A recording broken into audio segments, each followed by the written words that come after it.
After a much-needed quiet stretch this hurricane season, we are back on the tropics watch again. There's also a major pattern change coming to the US. Those that were warm will be cold, and those that were cold will turn warm. We'll break down that weather whiplash towards the end of this video. A lot of the country is in the freezer, and that same cold front that brought that winter-like chill to the eastern two-thirds of the US will be the trigger for possible tropical development this weekend. Now, the signal isn't all that high, but there could be a little bit of mischief off the southeast coast of the United States and off of the Carolina coastline this weekend.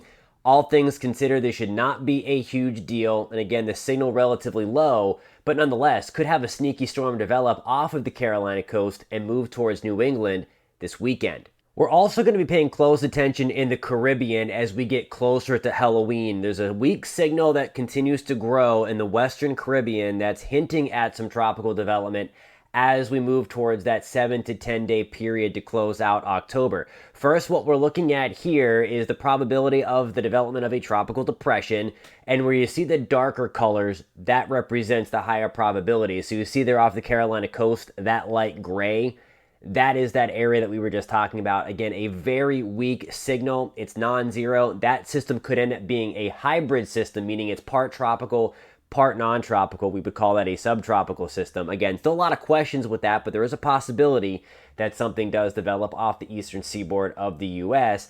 I think relatively speaking, though, there is a slightly higher chance for development as we move into the Caribbean toward Halloween. So I want to show you this.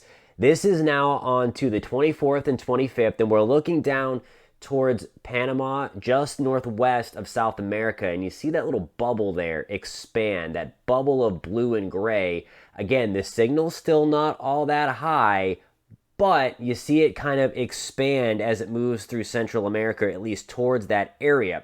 So that is going to be someplace that we are watching for the potential for development here as we move towards Halloween. We'll keep you posted right here on this channel. Again, way too early for any kind of specifics. There's still uncertainty as to if we're even going to get a storm. There's already a lot of garbage out there on social media showing something very strong in the Western Caribbean, in the Gulf of Mexico. Is it in the realm of possibilities? Yes, but again, we're talking 7 to 10 days plus out. There's still a lot of fine-tuning to do. Keep it right here, and again, avoid those single model runs. Where we do already have a named storm is in the eastern Pacific. This is on the west coast of Mexico. This is Tropical Storm Roslyn. This has a high potential to rapidly intensify into a strong hurricane as it works its way closer to some of the resort towns on western Mexico. Here is the official forecast from the National Hurricane Center. You see expected to continue on its westward run here for the next day or so, and then strengthen as it starts to make that turn to the north. You see on the 21st, as we move into the second part of the day, really the evening, that's 8 o'clock, a 75 mile per hour hurricane. At least that's what it is forecast at this time. And then you see it quickly strengthen. That orange icon there represents where we could have a Category 2 hurricane, if not even stronger. Again, there's Puerto Vallarta and there's Guadalajara. Again, watch for this coming ashore here. Some of these resort towns, 100 mile per hour Category 2 storm as forecast. And again, there is room for this to strengthen further, so be on the lookout for that. Then we'll see rapid weakening as it moves over land and over the mountainous terrain of Mexico. Talk about weather whiplash. Look at the change that is going to be coming to the United States. I want to show you the blue colors in the east first. We're talking about anomalies in the temperature department pushing 20 to 25 degrees below normal. Out west, that's where we have the heat raging. Of course, the nasty wildfires continue to be fueled by this dry, hot weather.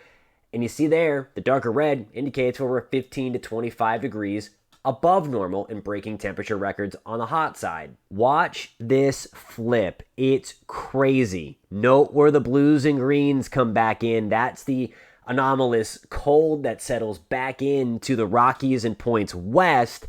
And then look at the heat build. Parts of Minnesota, Iowa, more than 30 degrees above normal. And then that heat spreads to the east, especially the northeast.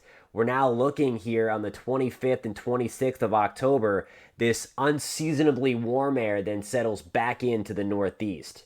With the clashing of these air masses and the change from cold to warm and warm to cold, as you might imagine, we could have some nasty thunderstorms in between where the transition is taking place. And as we move into the Monday to Tuesday time frame, that's going to be the 24th into the 25th.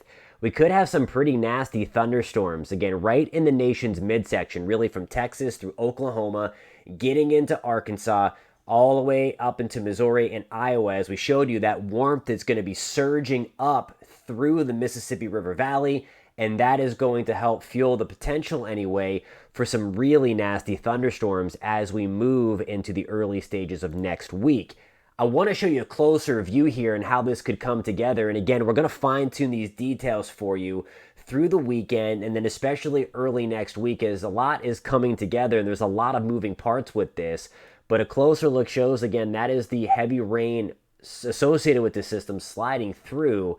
And you see it there really slicing through parts of Oklahoma. Again, this is the 24th into the 25th. That continues into Texas, Arkansas, and then eventually blast through most of the Mississippi River. So this could be a multi-day severe weather threat here, really starting on Monday and then going through Wednesday.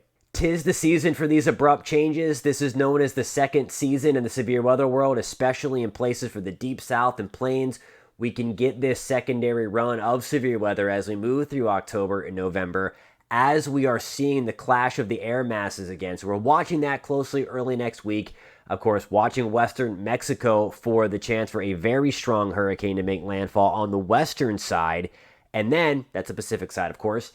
And then potential for some more development, albeit a weak signal off the Carolina coast and in the Caribbean. But something to watch for sure as we round out October. Thanks so much for tuning in. If you like what you saw, please hit the subscribe button. Also, we always try to go live at 11 o'clock Eastern time on Saturday mornings. We have a lot to unpack and talk about. So join us at about 11 o'clock again on Saturday. That is going to be on the 22nd.